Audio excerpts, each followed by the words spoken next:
निगम प्रशासन मनमानी नहीं चलेगी। नगर निगम प्रशासन मनमानी नहीं चलेगी। नगर निगम प्रशासन मुर्दाबाद, नगर निगम प्रशासन मुर्दाबाद। शहर के रिकाबगंज स्थित नरेंद्रालय में नगर निगम के परिवर्तन दल के कर्मचारियों ने अपनी मांगों को लेकर कार्यालय पर प्रदर्शन करते हुए नारेबाजी की। उन्होंने नगर निगम के ऊपर आरोप लगाते हुए कहा कि बिना शासनादेश के नए परिवर्तन दल टीम का गठन क्यों किया गया।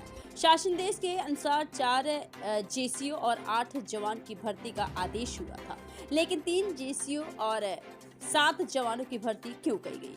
कर्मचारियों ने आरोप लगाते हुए कहा कि नई भर्ती प्रक्रिया की रोक को लेकर न्यायालय में केस चल रहा है, इसके बावजूद भी भर्ती प्रक्रिया क्यों की गई। कर रहे नगर निगम प्रशासन के खिलाफ क्यों मुर्देबाजी? नगर पालिका से नगर निगम बनाया गया है, तब से हम लोग यहाँ कार्यरत थे। प्रवर्तन प्रभारी शुरुआत में हम लोगों की टीम खड़ी किया गया था, लेकिन हम लोगों को ये नहीं बताया गया था कि हम लोग 5 साल तक ही यहाँ कार्यरत रहेंगे। अभी बिना बताए हम लोगों को इस टीम से बाहर किया गया है और मनमानी ढंग से दूसरी नई टीम का गठन किया गया है, जिसकी वजह से हम लोग, हमारे बच्चे पढ़ाई लिखाई में उनका भविष्य अंधेरे में है और हम लोग बिना नौकरी के हम लोग बाहर कहाँ घूमेंगे।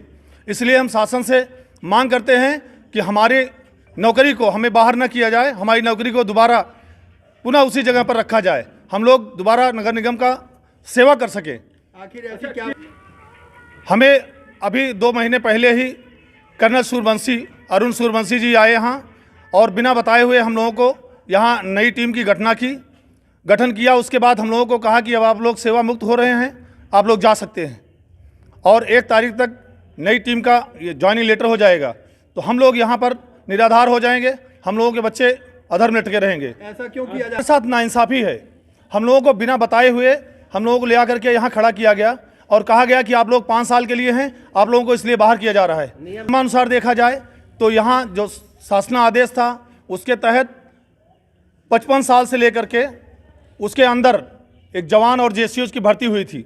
जो 5 साल का अरसा था उसको यही देखते हुए कि 60 साल तक आदमी अपनी नौकरी को पूरा करेगा और उसके बाद चला जाएगा, लेकिन हम लोग 40 साल की उम्र में, 41 साल की उम्र में यहाँ परिवर्तन दल को ज्वाइन किया। अब हम लोग 5 साल यहाँ नौकरी किए, अब हम लोग इस काबिल भी नहीं है कि कहीं किसी जगह जा कर के हम सरकारी नौकरी को अप्लाई कर सके। अब ऐसे समय में हम लोगों का क्या होगा? हम आप लोगों से ही रिक्वेस्ट करते हैं कि हमारी नौकरी को बचाए रखने के लिए हम लोग कई बार अपने यहाँ माननीय मेयर साहब, माननीय नगर आयुक्त महोदय, इन सब अधिकारियों के पास में हम लोग जा कर के अपना पत्राचार किया, एप्लीकेशन दिए, लेकिन उन्होंने हमें आश्वासन दिया था कि हम आप लोगों को एक एक व्यक्तियों से मुलाकात करेंगे और आपकी बात को हम जानेंगे, लेकिन हमारे साथ ऐसा नहीं हुआ। हम यही मांग कर रहे हैं कि हम लोग अब कहाँ जाएंगे, हमारे बाल बच्चों का भविष्य कहाँ जाएगा। इसलिए हमारे बाल बच्चों की भविष्य को बचाने के लिए आप लोग हमारी बातों को रखें, जिससे हमारी नौकरी बनी रहे। हमारी मांगें ना पूरी होने पर हम यहाँ धरना प्रदर्शन करेंगे और लंबे समय तक प्रदर्शन करेंगे जब तक हमारी मांगों को पूरा नहीं किया जाएगा। हम माननीय मुख्यमंत्री जी के पास अपनी बातों को रखेंगे, नगर विकास मंत्रालय में हम अपनी बातों को रखेंगे और यहाँ हम तमाम जितने प्रशासन के अधिकारी हैं उनके सबके पास हम अपने रिक्वेस्ट को लेकर के जाएंगे और उनसे यही निवेदन करेंगे कि हम लोगों को दोबारा यहाँ रखा जाए। हमारा नाम सुनील तिवारी। जब वो या तो शासन के कोई वो आएगा, भाई शासन से अगर कोई या तो अमेंडमेंट आएगा कि भाई जो बंदा एक बार नौकरी कर रहा है उसको आप रिन्यू कर सकते हैं या उसको कंटिन्यू कर सकते हैं, ठीक है ना, तब है। नहीं तो ये भी 5 साल बाद ही कहेगा मेरे को क्यों निकाल रहे हैं आप लोग, और वो भी इस तरह से अगर कार्रवाई करेगा जो कि फौजी लायक नहीं है।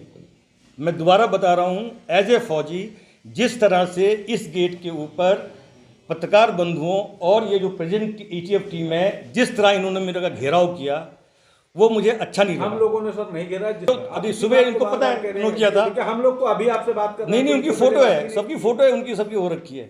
वो थोड़ा मुझे लगा क्योंकि एक फौजी से कहीं ना कहीं हमारी ट्रेनिंग में कहीं ना कहीं हमसे चूक रह गई है कि मेरा फौजी जो है, मेरा सिपाही एसीओ और जेसीओ का कोई व्यक्तिगत लाभ नहीं है सर। देखिए, नहीं मैं पत्रकारों की बात नहीं कर रहा हूँ, नहीं, खबर खाली लेने के लिए। एक मिनट, मैं पत्रकार बंधुओं से ही कह रहा हूँ, आप लोगों ने मुझे इस बात का मौका नहीं दिया कि मैं इस तरह आप लोगों को बिठाकर कुर्सी पे और शांति से बैठकर, हम लोग तो जो आए हैं तो आपने हमको सम्मान दिया, हम लोग बैठ करके बात, वही अब वो जो थे वो थे, हम लोग तो उसमें नहीं थे। अब ऐसे बिना बिना आप टच ना करते हैं। नहीं। क्योंकि मैं हालांकि थोड़ा सा जरूरी। मैं देखिए, आप हर एक की व्यथा सुनते हैं, मैं आपको अपनी व्यथा बता रहा हूँ। बिल्कुल, हम आपकी भी बात को सुन मैं आपको अपनी व्यथा बता रहा हूँ कि पत्रकार बंधुओं को उस तरह से मेरे साथ बर्ताव नहीं करना चाहिए था, जबकि मैंने उनके साथ कोई अन्यथा बर्ताव नहीं किया।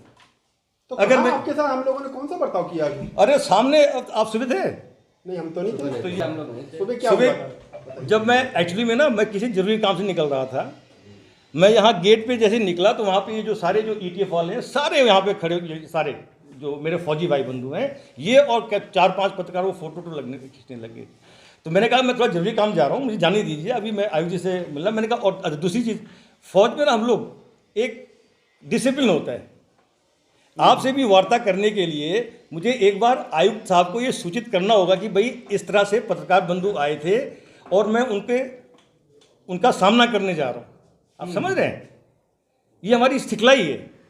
अब बताइए, मैं बिना आयुक्त जी को बताए मैं कैसे कर लेता कार्य? नहीं, बिल्कुल सही है सर, लेकिन हम लोग ये ठीक आपको है ना। बताते कि उसमें देखिए, सामने आए मैंने हैं। आपको